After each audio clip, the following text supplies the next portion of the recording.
welcome to today's Tomorrow's Talk. I'm your host, Justin Mitchell, and today I am joined by our special guests, Emily, Chance, Hallie, and Maurice. On today's episode, we'll be discussing the issue of public surveillance technology, particularly mass surveillance.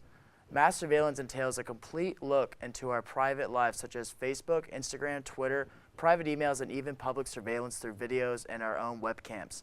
Our guests today have watched and analyzed the 2016 movie Snowden and the Black Mirror episode of Archangel. To begin our discussion, let's take a quick look at the clip from Snowden.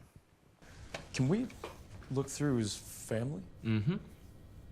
How about his sister-in-law? Yeah. What is that? Is that some video that she sent somebody? No, this is live. Out of Paris. What do you mean live? Optic nerve? It's camera and mic activation. I wish we could take credit, but the Brits wrote it. Activation? Yeah, her laptop's off. Or it was, she just forgot to close it. Of course, how would she know? This shit is so sly, the webcam light doesn't even turn on.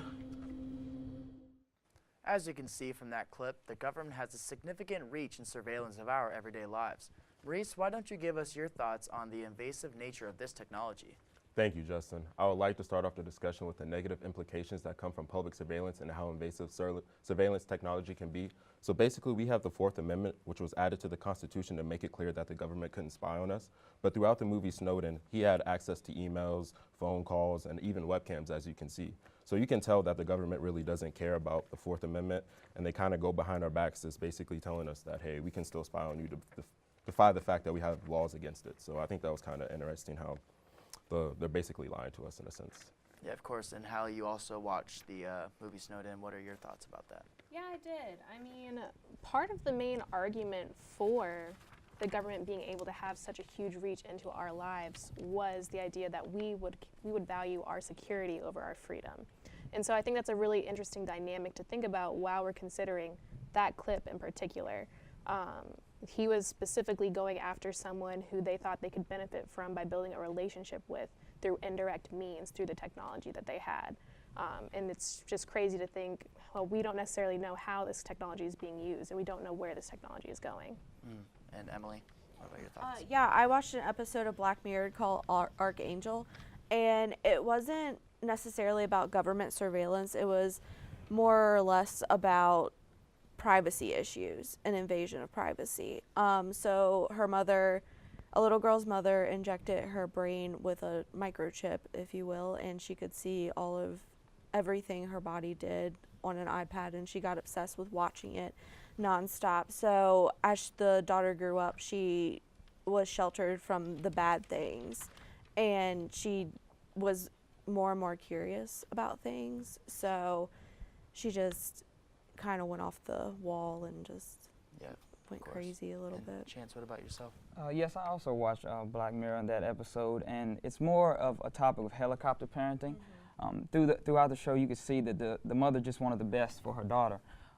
And she was a single mom, so it's hard for her to raise a daughter that, is very outgoing and very, wants to see all that life has to offer. And with this advanced technology, it was hard for her daughter to go through different things because there was a thing where the mother could block what her daughter could see. So it was a positive for her mom, but it ended up being a negative because it didn't allow the child to grow as much as she wanted to. Yeah, and then looking at these two shows, obviously the Black Mirror and for Snowden, a lot of negatives, of course. I mean, for the public interest, first off, I mean, getting into your personal lives, it's very non-beneficial, and it's very just disruptive to our everyday lives as well.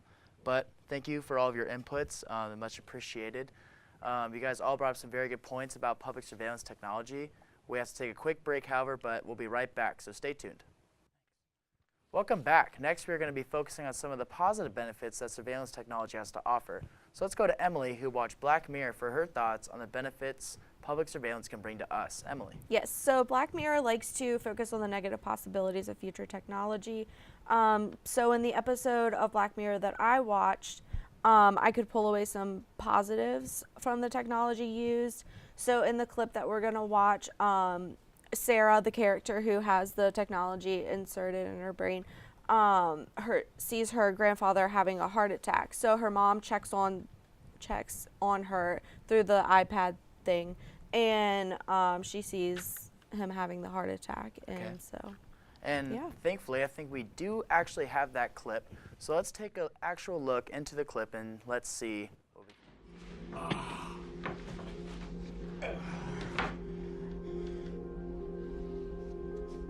Grandpa. Sarah, here's the phone. Huh? Sarah.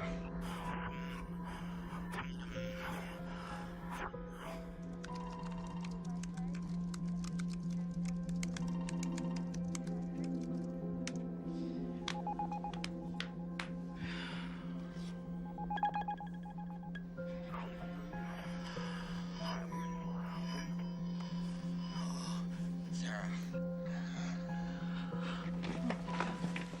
What a very interesting clip right there. There's something we can all take back from that. It's very different to see that perspective of the mother looking into the iPad and seeing the actual heart attack happen. But that goes to show that in a family essence, you can see that there is a kind of a positive effect in that, is you can see that your father who might have a heart attack or another health issue can see that, but also there's also a lot of negatives for the public. So Chance, would you like to add anything off that? Yeah, it's positive when there is an issue like that, and the way the technology was in that show, when the daughter's like levels and different stress levels that she felt would go up, the device would start having a notification telling the mom that something was wrong that we saw in the clip. So it was easy for the mom to understand that there was a problem with her daughter, and all she had to do was look at the iPad and see that her father was in pain. So if we didn't have that technology, he might have died on the spot. So. Yeah, of course. And Maurice, would you like to add anything on that? Yeah, clip? from watching Snowden, you know, when they found the surveillance of the bad guys, you know, they found like where they were and how they operated and stuff. So I think surveillance of that type is really good. But when you go spying into people's personal lives, that's when you kind of cross the line, and accessing the webcams when they don't know, like that's really just some creepy stuff. So I don't think that should be allowed, to be honest. Yeah. And Hallie?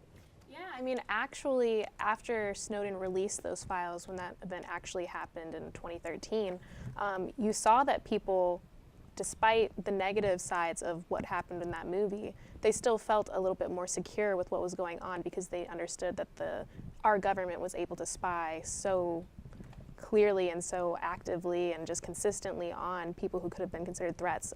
Google searches regarding Al-Qaeda went down during that time period because people just felt as though the terrorist threats were more neutralized because they knew that we were watching them. Yeah, of course. And then what Maurice said about crime and stuff like that when it comes to public surveillance. I think that could be a positive impact on that, again, with the teeter-totter effect.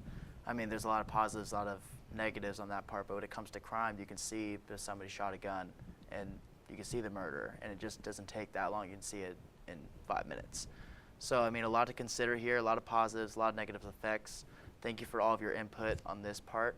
A lot of things to consider here. Don't tune out just yet. We'll be right back to discuss the future of public surveillance technology here on today's Tomorrow's Talk. Thanks for sticking with us. To end our discussion today, let's take a look at a clip from Snowden. Thing is, you're not just following your bad guy targets, you're also following their metadata, which is basically all the phone numbers that they're in touch with. Let's say your target is a shady Iranian banker operating out of Beirut. Okay, so you're watching his stuff, but you're also watching all the people that he talks to, including, you know, his cousin who's just some dentist living in Buffalo. And then you have to watch all of that guy's contacts. And by the time you go a third hop out from the original target, you're watching this bartender chat with her mother about Botox. Because 3 hops from anyone with, say, 40 contacts, you're looking at a list of 2.5 million people. And there's that moment when you're sitting there and the scale of it hits you. The NSA is really tracking every cell phone in the world. No matter who you are, every day of your life, you're sitting in a database, just ready to be looked at.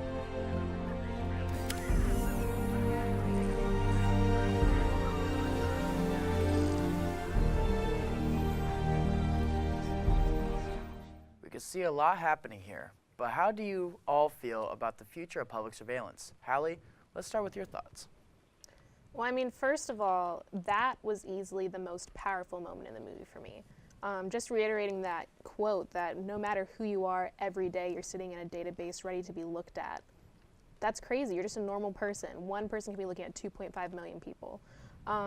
I mean, really, when we think about just the newness of all of this technology, it's crazy that we've seen so much growth over the past 2 decades, and it's really hard to be able to predict where it's all going. That's probably easily the most exciting, but also the scariest part of it, is that we don't know what technology created today is going to be used for in 20 years from now, even just next year. Snowden created a program that was supposed to be backing up people's information over time, but then ended up being used to track those people, which wasn't its original use. I mean, if we look at Facebook's current concerns with third parties reaching in, if we look at artificial intelligence, the growth of that, we just really don't know where any of this is going. And so we should really start, from my perspective, thinking about some safety concerns, almost like with cars and seatbelts, think about how we can use that into the new technology that we have today. I don't know what everyone else's thoughts are on that. Yeah, no, going off of that, you're right, technology is advancing. I mean, it's going nowhere but forward. I mean, we all have phones, we all have laptops and different things like that, and the way producers make stuff now is they make it so, and they tell you that it's going to be good for you, they tell you that it's going to be the newest thing, but we're just waiting to get tracked. I know from my own experiences, my computer has been hacked. To where I was on my computer and the camera will pop on and different stuff like that. So you can see where people are cautious about these new technological advances because all of them can be hacked. There's hackers all over the world. You know, we all can be seen through different apps and different things like that. So. And going off of Chance, not only are computers getting hacked, now the new in-home Alexa and Google Home, they're starting to listen to everything that's happening. It's not just when you say, hey Google, it's just all the time. It's 24/7. I saw a segment on the news the other morning talking about this and how they're implementing more microphones into it and more technology is getting implemented in the new releases of it. So that's really scary to think about, that we're just tracked and heard every single day, even in the comfort of our own homes. Yeah, of course, and then even Snapchat. Snapchat has had this for a couple months now where you can literally just go and just see where your friends are.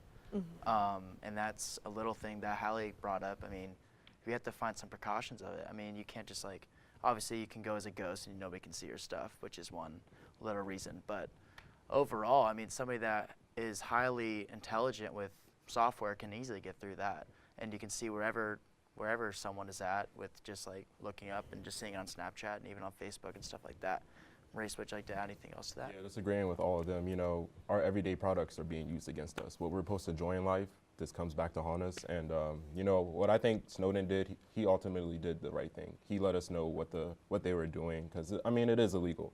So you know, it's like, where do you draw the line? I mean, do you really care about your citizens? I mean, these are the citizens that are paying taxes and supporting the government, and they're just, you know, stabbing us in the back. So yeah. I don't know. I think surveillance could be toned down just a little bit. Of course, and I think we can all agree on it can be monitored down a little bit. I mean, the future is coming. We all know that.